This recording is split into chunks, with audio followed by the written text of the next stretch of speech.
Bom dia, queridos e prezados alunos. Bem-vindos a mais uma semana acadêmica discente do curso de Administração. Meu nome é professor Luiz Fernando Hofmeister e hoje vamos comentar e dar uma abordagem em novos assuntos e novos conteúdos.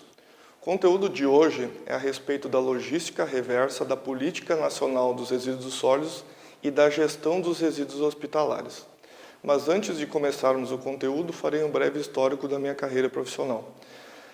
Minha primeira experiência profissional foi na Força Aérea Brasileira, no setor de logística, posteriormente passando para outros cargos dentro do setor de logística e dentro das mais variadas áreas da administração.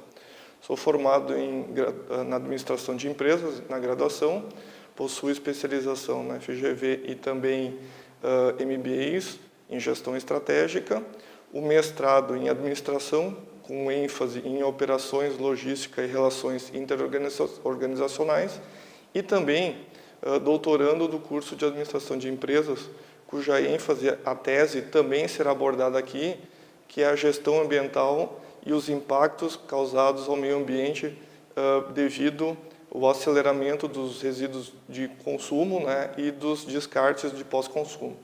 Venham comigo a partir de agora e acompanhem esta aula a respeito de logística reversa, Política Nacional dos Resíduos Sólidos e também administração dos resíduos hospitalares. Obrigado. Hoje abordaremos um conteúdo muito importante que é a respeito da Política Nacional dos Resíduos Sólidos promulgada em 2010, também a questão da gestão ambiental, dos impactos ambientais de pós-consumo, os resíduos hospitalares e também se é possível aplicar a logística reversa. Acompanhem a partir de agora comigo a aula e todos sintam-se à vontade. Os conteúdos abordados que nós veremos hoje é a respeito da logística reversa e da Política Nacional dos Resíduos Sólidos, a gestão dos resíduos e a fiscalização, também a legislação ambiental e a sua problemática, a logística reversa como um diferencial competitivo nas organizações e a logística reversa ou gerenciamento dos resíduos hospitalares. Mas então, o que é a logística reversa? Aonde ela inicia? E também como ela funciona dentro das organizações. Acompanhem comigo a partir de agora que a logística reversa é o caminho inverso, ou seja, o caminho reverso da logística tradicional, como nós acompanhamos em outros vídeos. A logística tradicional, ela inicia dentro da organização no ato em que um cliente, pessoa física ou uma pessoa jurídica, uma empresa, aciona um determinado pedido dentro de uma empresa no setor comercial. E esse setor comercial despacha para o setor de compras e toda a logística em si, até a entrega do produto final para o cliente. Porém, após o consumo do cliente e o descarte da determinada embalagem ou do determinado produto, inicia a logística reversa. E agora nós vamos acompanhar alguns conceitos conforme alguns autores de referência e ícones dentro do assunto. Segundo o Leite 2009, a logística reversa se caracteriza pelo reaproveitamento de resíduos descartados e obsoletos que possam ser novamente inseridos na cadeia produtiva. O autor Leite, um dos maiores ícones dentro do assunto, quando iniciou aqui no Brasil, destacou que a logística reversa é um fator competitivo e de diferencial nas organizações pelo fato dos resíduos poderem ser novamente reaproveitáveis após o descarte, após o consumo, né, dos clientes. E esses, uma vez descartados, novamente podem ser desmantelados e serem absorvidos novamente na cadeia produtiva como forma de matéria-prima. Lembramos aqui de alguns exemplos: as garrafas PET, as latinhas, os plásticos, os pneus, as borrachas, enfim, todos esses materiais que podem ser desmantelados quimicamente ou fisicamente e novamente podem ser inseridos na nova cadeia produtiva como fonte de nova matéria-prima. Também, com o crescente índice populacional e as classes ascendentes tendo maior poder de compra, gerou-se um acúmulo maior de lixo e de resíduos nos centros urbanos. Muitos provocam a contaminação do solo e do lençol freático, ocasionando assim graves problemas socioambientais que se agravarão com a continuidade da cultura do consumo desenfreado. É a ideia justamente do impacto ambiental. O impacto ambiental, ele por constância, ele consegue causar um impacto em todas as propriedades físicas, químicas ou biológicas de um determinado aspecto ou de uma determinada causa.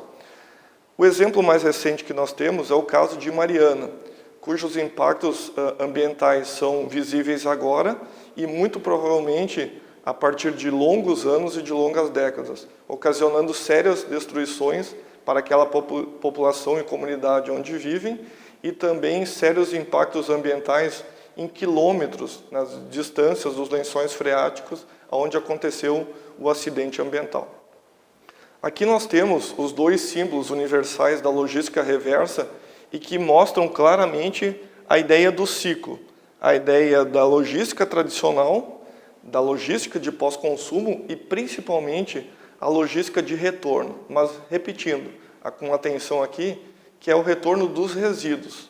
Tá? Vocês encontrarão esses desenhos e essas figuras nas latinhas de refrigerante, nas embalagens de salgadinho, de chocolate, de refrigerante, de cerveja, enfim, em qualquer embalagem de plástico, de papel ou de alumínio, ou qualquer outra embalagem que possa ser reaproveitada, vocês encontrarão essas figuras, essas características, que é um sinal da logística reversa, que tem um caminho inverso e que pode ser novamente reaproveitável. Agora nós temos alguns exemplos de alguns resíduos que nós costumamos ver nas nossas casas, nas nossas empresas e também provenientes de hospitais e grandes empresas, não interessando se são pequenas, médias ou grandes empresas. Mas todos eles possuem algum descarte, algum tipo de eliminação de resíduos. Acompanhem comigo aqui. Os resíduos domésticos, um exemplo são os alimentos produzidos nas residências, além de outros elementos das quais nós fazemos o descarte diariamente, e também a ideia da coleta seletiva, pensando no resíduo tradicional, que pode ser reaproveitável, e também na separação e na educação ambiental, de pensar nos resíduos que não são aproveitáveis. E a ideia justamente da coleta seletiva, da ideia da educação ambiental, da gestão ambiental, começar do exemplo que vem dentro de casa. Também nós temos os resíduos industriais, que é o carvão mineral, os resíduos químicos, o lixo químico e a fumaça do gás carbônico. Entre tantos outros resíduos que as indústrias poluem e também causam impactos ambientais das mais variosas formas, podendo ser uma poluição sonora, uma poluição por forma de gases aérea, por poluição de águas, né, se não tiver o tratamento de efluentes, ou então dos impactos ambientais mesmo de descarte de alguns resíduos no solo, contaminando o lençol freático e os demais componentes da natureza. Nós temos ainda os resíduos agrícolas, que, no meu ponto de vista, são os mais perigosos. Tanto é que a legislação aproveita essa brecha, digamos assim, essa nova tendência em relação à tríplice lavagem, os cuidados que nós temos que ter com as embalagens, os resíduos de veneno, de defensivo agrícola, que muitas vezes são descartados em leitos de rio, de riachos, ou largados no meio da população de forma irregular, tentando reaproveitar esses resíduos que têm um forte grau de patogenia e de periculosidade, podendo levar até ao óbito as pessoas que têm um contato de forma irregular e irresponsável, que é o caso dos fertilizantes e dos defensivos, como a gente viu aqui. Os resíduos radioativos. Bom, os resíduos radioativos têm um maior impacto e um índice muito grande de periculosidade pelo fato de acelerar, depois de exposto, a questão de doenças e também o óbito de quem tiver contato direto com esses elementos. Os resíduos radioativos nos hospitais não são mais usuais. Nós temos cada vez mais hospitais investindo em tecnologia de diagnóstico por imagem e os elementos químicos, como é o caso do césio, o caso do urânio e do plutônio, não são mais usuais. Embora algumas máquinas de raio-x ainda contenham alguns elementos radioativos, mas principalmente usados em grandes indústrias, né, a questão da mecatrônica, da robótica, que tem alguns elementos radioativos, e também nas usinas nucleares, que é o caso de Angra 1 e Angra 2, no Rio de Janeiro. Por último, nós temos os resíduos de saúde, os materiais resultantes de cirurgias e de outros procedimentos hospitalares, que também têm um alto grau de patogenia, de infectabilidade e um grau de periculosidade, uma vez que eles manipulados de forma irresponsável ou manipulados de forma irregular podem causar acidentes para o manipulador, ou seja, para quem está manipulando ou descartando ou então encaminhando aquele resíduo, e isso até o caminho final dele em relação ao descarte num aterro sanitário licenciado. Então, muitas vezes a gente caminha por fora de um hospital, de um grande hospital, como nós temos 2 de referência aqui no município, e nós não imaginamos o quanto é gerado de resíduos hospitalares durante o dia. Imaginem os leitos com 1 paciente, com 2, com 3, nas alas cirúrgicas. Quantas pessoas, quantos pacientes passam por pequenos procedimentos cirúrgicos até maiores, e além de estarem há mais tempo no hospital. Isso geram quilos de resíduos por quarto ou por domicílios durante o dia, e estes por dia e por semana. Então, todos eles têm que ter um grande cuidado. E aqui, agora, no estudo, a pergunta que eu faço, já lanço para vocês, que é baseada e fundamentada no meu estudo de mestrado, é, com base naquilo que a gente viu até o momento, a pergunta que fica é: a logística reversa é possível nos resíduos de saúde? É possível reaproveitar os resíduos de saúde de forma a desmantelar eles e reinserir novamente na cadeia produtiva como matéria-prima? Vocês chegarão a essa conclusão no final do estudo, e aí vocês terão as respostas do presente estudo e da presente pesquisa.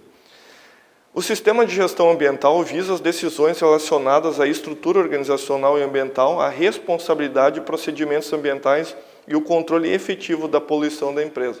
Ou seja, o sistema de gestão ambiental nada mais é do que um sistema implantado, ou que deveria ser implantado na íntegra dentro das organizações. Digo a respeito das organizações porque o gestor hoje, o administrador, nós administradores temos a lei da responsabilidade fiscal, da responsabilidade social e também socioambiental. Ou seja, o que as nossas empresas fazem para proteger ou para prevenir os danos ambientais onde elas estão inseridas, que é o caso das nossas comunidades, dos nossos bairros, da nossa cidade. Então, o sistema de gestão ambiental visa também, antes de mais nada, fortalecer esses laços com a comunidade local e principalmente com os clientes, na forma de proteger a comunidade local dos possíveis danos e impactos ambientais que uma empresa causa. E aqui é o grande diferencial competitivo das organizações, as que têm, pelo fato de se sensibilizarem com a consciência ambiental e educação ambiental dos funcionários, das empresas que ainda caminham lentamente nesse sentido de amadurecimento e educação ambiental dos seus colaboradores. A sociedade, então, em virtude, tem essa questão do acúmulo desordenado, ou seja, cada vez mais nós estamos consumindo mais produtos. O ciclo de vida dos produtos está cada vez mais acelerado. Nós consumimos mais em questão de alimentos, questão de bebidas, materiais de higiene, fora os outros descartes. Também observo que os materiais também já são projetados com a ideia de serem consumidos mais rapidamente. É o caso, por exemplo, de um celular. Um aparelho celular tem a sua vida útil em torno de 1 ano e meio, no máximo a 2 anos. Eles já são fabricados e projetados para serem descartados num curto período. E devido a esse aceleramento de consumo, por consequência natural, mais resíduos são gerados. E aí que entra a questão da consciência ambiental. De que jeito nós vamos fazer o descarte desses produtos? De que forma a gente vai encaminhar para o ciclo reverso e depositar esses produtos, ou seja, esses resíduos de pós-consumo, de maneira que eles não possam causar um dano ambiental e que possam novamente servir como matéria-prima para as empresas. A ecologia da década de 70, ou seja, a ecologia industrial, nos fala que as matérias-primas a serem empregadas nos processos produtivos com a questão da reutilização dos resíduos em virtude do ciclo de vida. Veja bem, essa ideia, essa concepção da ecologia industrial é da década de 70. ela passou no Brasil pela década de 80 e em outros países mais desenvolvidos. Somente agora, nos últimos 10 anos, é que começou a ganhar força no mundo acadêmico e principalmente força no nosso mundo empresarial. A Política Nacional dos Resíduos Sólidos a gente vai acompanhar que, embora ela seja nova ainda, esteja ainda com sérios problemas de implantação nos municípios, você pode acompanhar que os conceitos são antigos. Eles têm 30, 40 e poucos anos. Porém, ainda o Brasil necessita de um amadurecimento maior, principalmente da consciência ambiental da população, do descarte e também das organizações, a respeito do reaproveitamento dos resíduos. A logística reversa, então, representa o ciclo, o retorno desses resíduos. Os resíduos, uma vez descartados, todos eles, os resíduos de domicílio, os resíduos de saúde, os resíduos radioativos, os resíduos provenientes da agricultura, os defensivos agrícolas, os resíduos das mais diversas formas de natureza necessitam ser descartados corretamente. Alguns vão ser reaproveitáveis, outros não. Chamo justamente aqui a atenção para a diferença entre o resíduo e o lixo.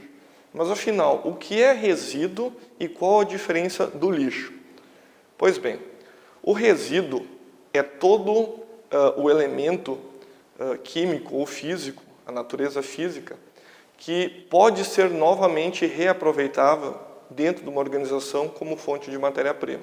Aqui citamos o caso da borracha, do plástico, do alumínio, da garrafinha, das latinhas de refrigerante, enfim, o vidro. Todos eles são reaproveitados, todos eles podem ser descartados e inseridos novamente. O lixo não. O lixo, a ideia, a principal concepção é de que uma vez descartado, ele não tem mais retorno. E aqui o exemplo do resíduo, ou dos resíduos de saúde. Uma vez descartados dentro do hospital, o lixo necessita de um tratamento o mais rápido possível, pela questão do alto grau de patogenia e do alto grau de potencialidade de doença e de contaminação, seja para os manipuladores e principalmente para a sociedade onde esses hospitais estão instaurados e instalados. Ok? As empresas também são grandes geradoras e muitas empresas consideram a logística reversa como um diferencial competitivo. Uma vez que você tem uma logística reversa, um sistema de gestão ambiental bem instalado dentro da empresa e operante, e que permite que você possa captar novamente os resíduos de forma a aproveitar eles na matéria-prima, pensem comigo, você tem duas grandes possibilidades.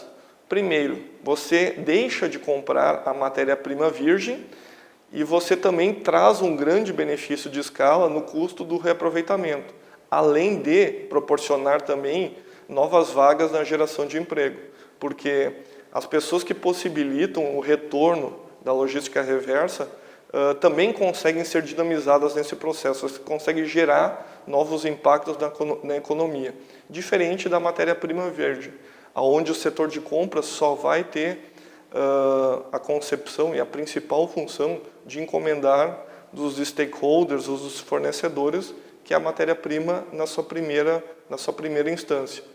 Porém, a logística reversa, então, possibilita isso. E são poucas empresas que têm essa consciência, primeiro, de diferencial competitivo e de ganhos de escala, principalmente os ganhos financeiros de você poder inserir produtos reaproveitáveis novamente dentro do seu ciclo produtivo.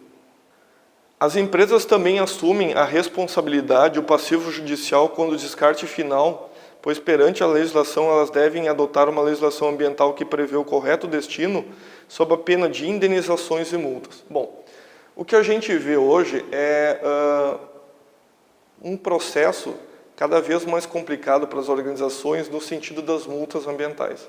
Por quê? Porque as multas ambientais, em caso de grandes empresas, acaba se tornando um passivo um tanto de forma ilusória.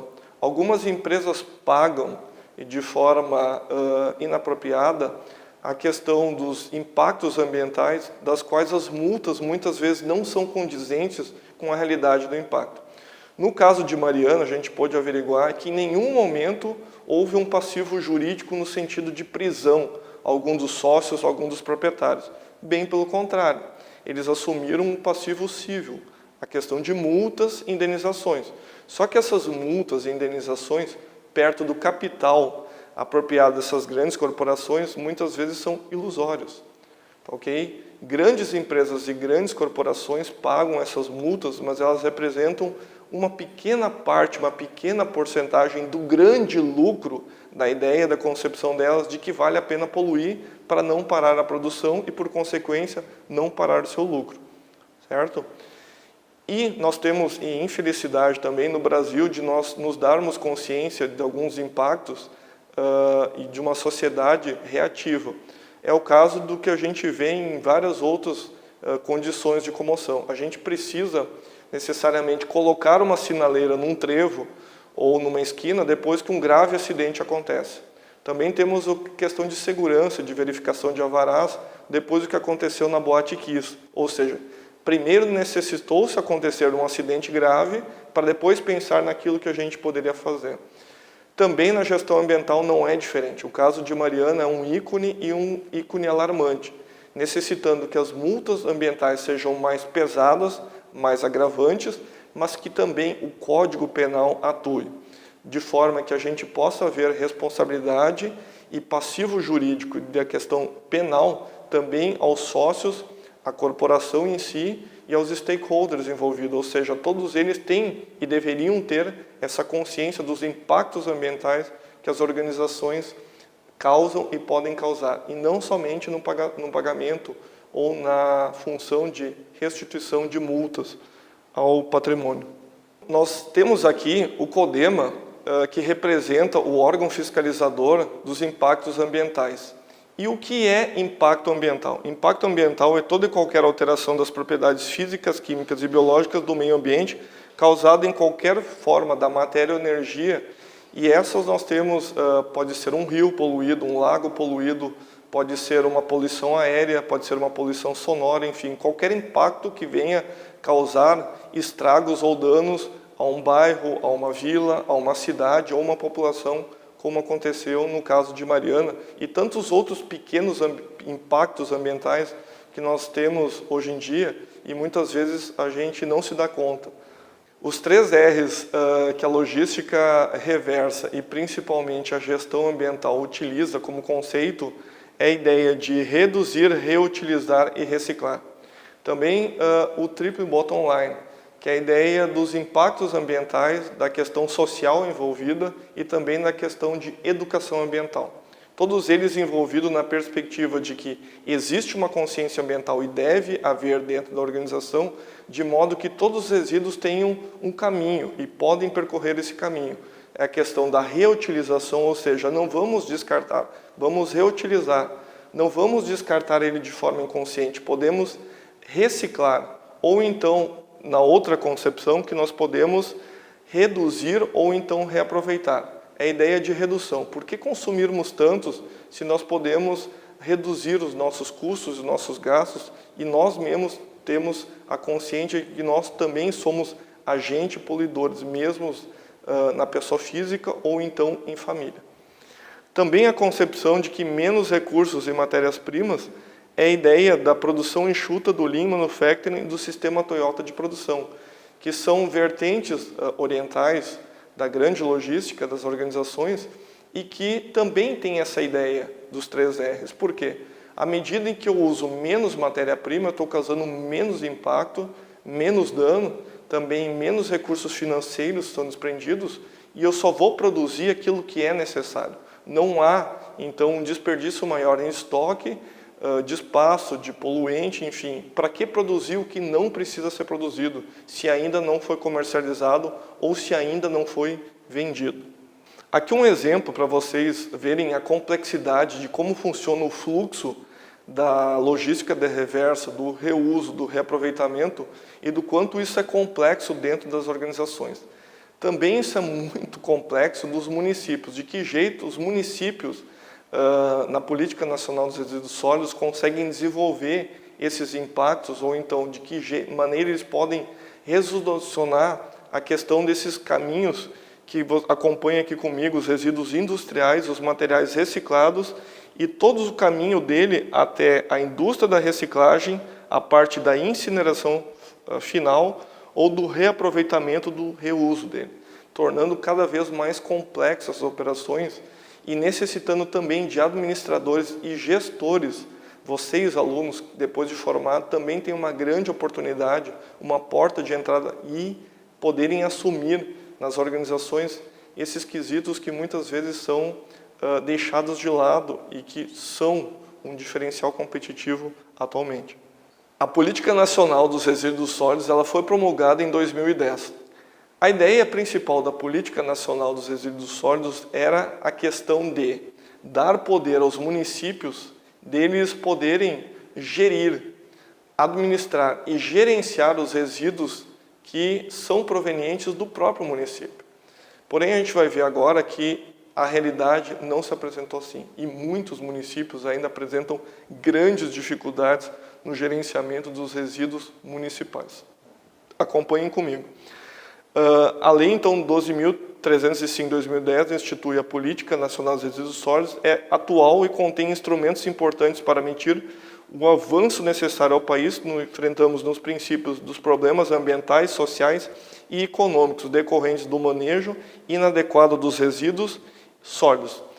Também a questão compartilhada, ou seja, dela dividir responsabilidade com quem? Com os fornecedores, com as indústrias, com os comerciantes, também com os despachantes, enfim, até com os agentes que importam ou exportam os materiais. Todos eles podem causar impactos ambientais em todo o processo da logística, também no processo de logística reversa.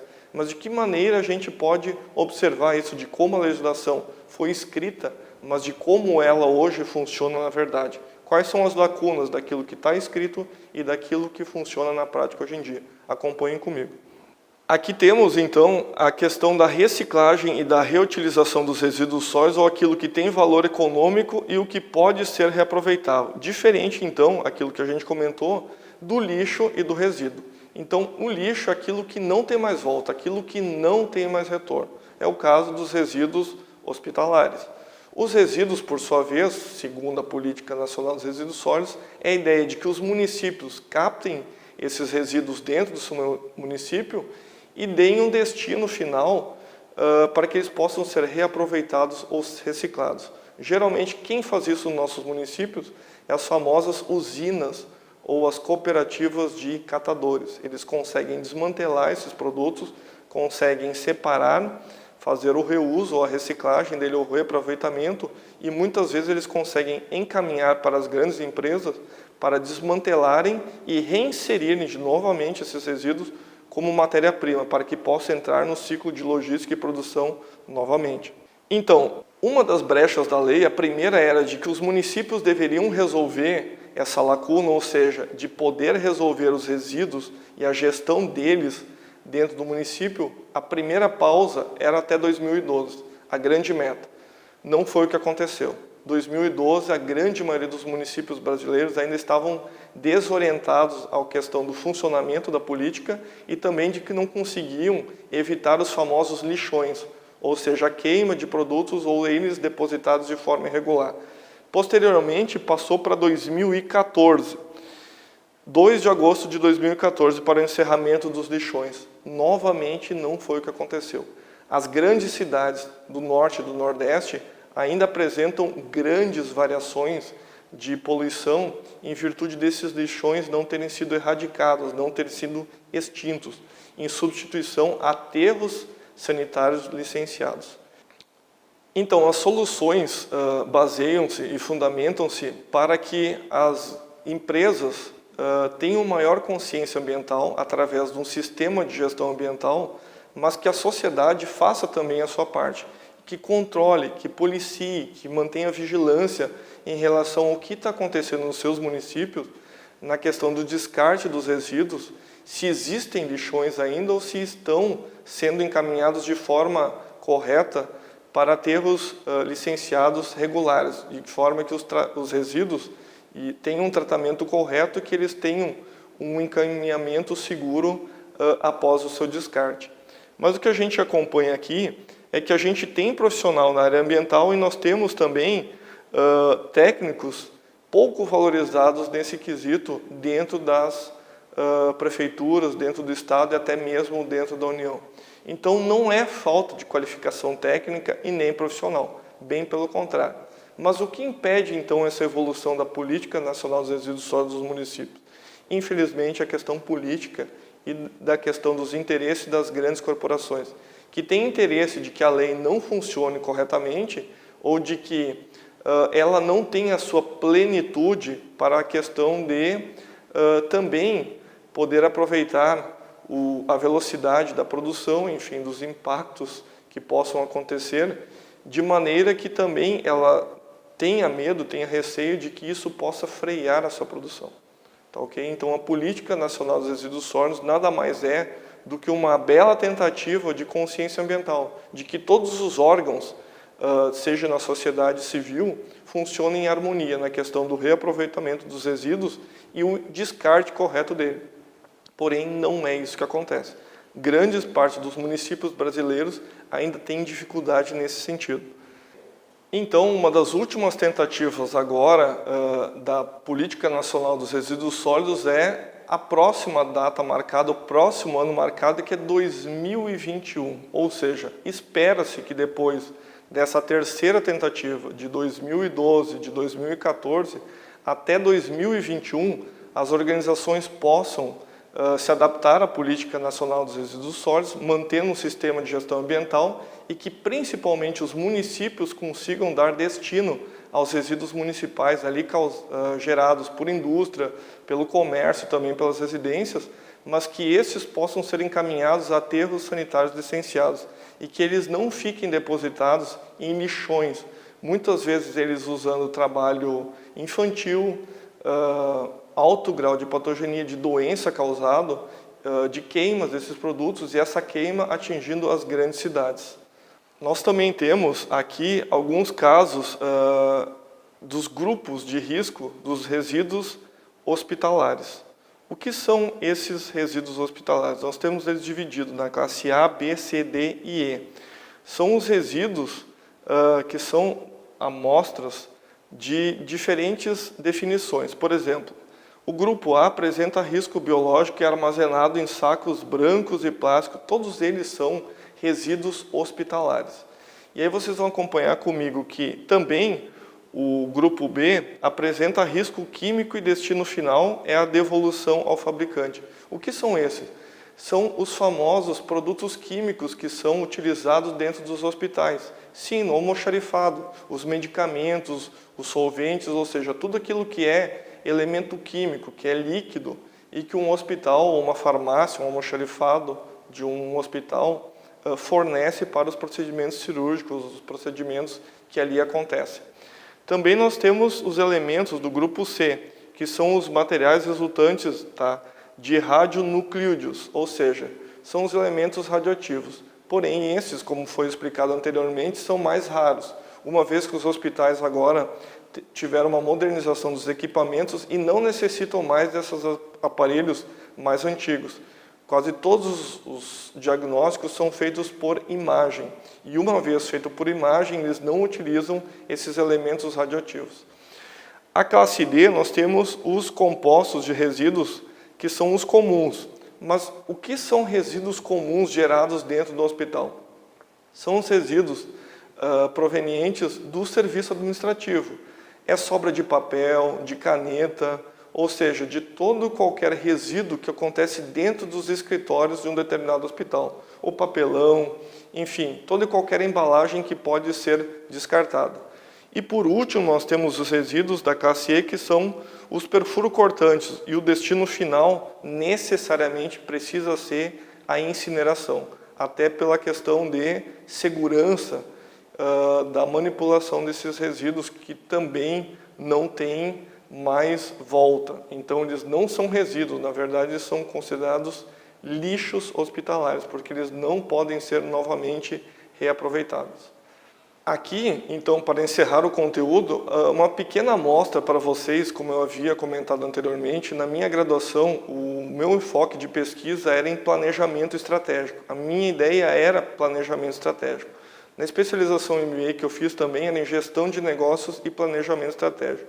Só que no mestrado, o que eu fiz? No mestrado eu consegui, ou a ideia era de tentar entender como as gestões hospitalares, como os hospitais administram a produção desses resíduos e qual é o encaminhamento. E a grande pergunta, a temática era: é possível fazer logística reversa com os resíduos de saúde? É possível pegar um resíduo de saúde e reaproveitar eles? O que aparece aqui, então, é que os hospitais, tanto o Santa Cruz quanto o Hospital de Estrela, apresentavam duas características principais. Uma deles era que são de regiões distintas, de estrutura e gestão praticamente diferentes. Também, grande parcela de atendimentos diários com inúmeros pacientes e muitos leitos, ou seja, quando tem muitos pacientes e muitos leitos, existe uma gama muito grande de resíduos e de lixos todo dia, toda semana e todo mês. E isso o que torna um alto grau de periculosidade para esses lugares. E grandes quantidades de medicamento, de produto de limpeza, de alimentação, das clínicas cirúrgicas e de tudo aquilo que é descartado em procedimentos cirúrgicos, de menos grau de complexidade aos de maior grau de complexidade, como é o caso das CTIs e das UTIs.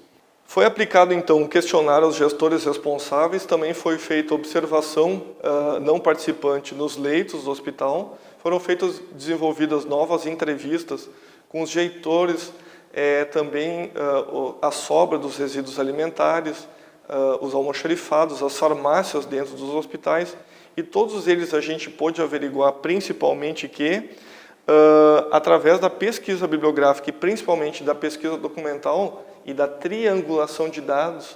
O que é a triangulação de dados? Era justamente aquilo que foi observado pelo pesquisador, aquilo que a legislação ambiental diz, a Política Nacional dos Resíduos Sólidos, e, por último, o que acontece na verdade, de que forma eles são encaminhados para os aterros licenciados, ou de que forma eles são descartados.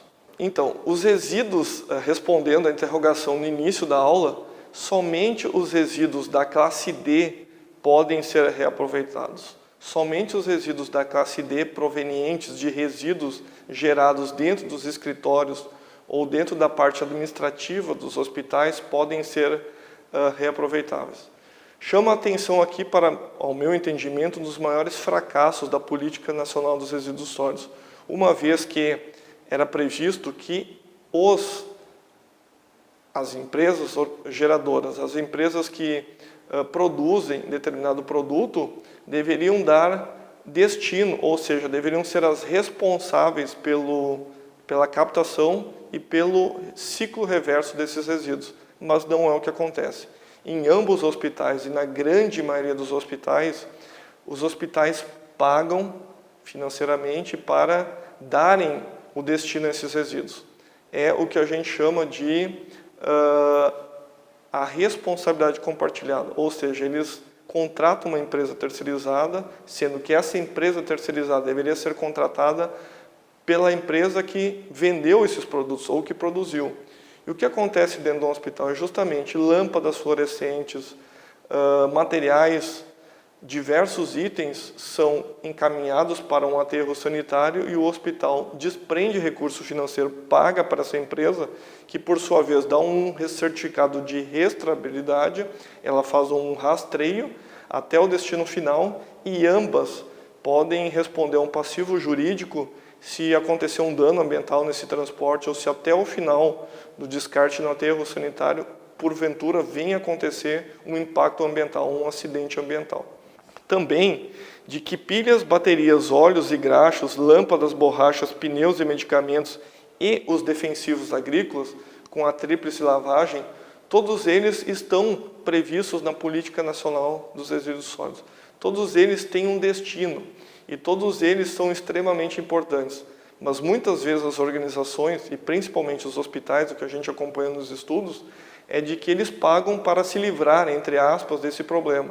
E as empresas que são as geradoras, as que deveriam manter a captação, ou seja, captar, novamente recolher esses resíduos, muitas vezes não é o que acontece. E o hospital e algumas organizações têm esse passivo financeiro de ter que pagar tecnicamente para dar destino a esses resíduos aos aterros sanitários licenciados. Então, novamente eu agradeço a oportunidade aqui de se fazer presente, espero que vocês tenham aproveitado esse vídeo, que é extremamente importante para a educação, a consciência ambiental, e falo aqui em educação e consciência ambiental em virtude de que ela começa dentro de casa, nossas pequenas ações daquilo que a gente entende como descarte natural dos resíduos, da separação, e posteriormente ela pode ser disseminada nas escolas, nas universidades, principalmente no meio acadêmico, mas de forma de consciência. E como vocês serão os futuros administradores e têm essa responsabilidade também, deixo aqui um nicho de mercado para vocês em questão de consultoria, de especializarem, de fazerem a sua monografia, o seu TCC, o artigo nesta área, que cada vez é mais importante e mais impactante e se faz necessária em todos os sentidos, ok? Também, posteriormente, a ideia é de fazer um novo vídeo a respeito da tese do doutorado, que sai dos resíduos hospitalares, mas que pega aqui no município. A minha ideia como pesquisador é de investigar a especulação imobiliária e de como as empresas da construção civil causam danos no nosso cinturão verde e nas demais construções e ocasiões que acontecem de danos ambientais, seja ela em efluentes, em rios, lagos, ou a simples e complexa destruição do cinturão verde. Então, agradeço a vocês a participação e que todos tenham aproveitado esse vídeo e que façam dele uma plataforma para tentarem mudarem os seus costumes, os seus hábitos de consumo, de descarte, e que possam disseminar este vídeo e policiar também o que acontece no nosso município ou no município que vocês residem. Muito obrigado a todos e até breve.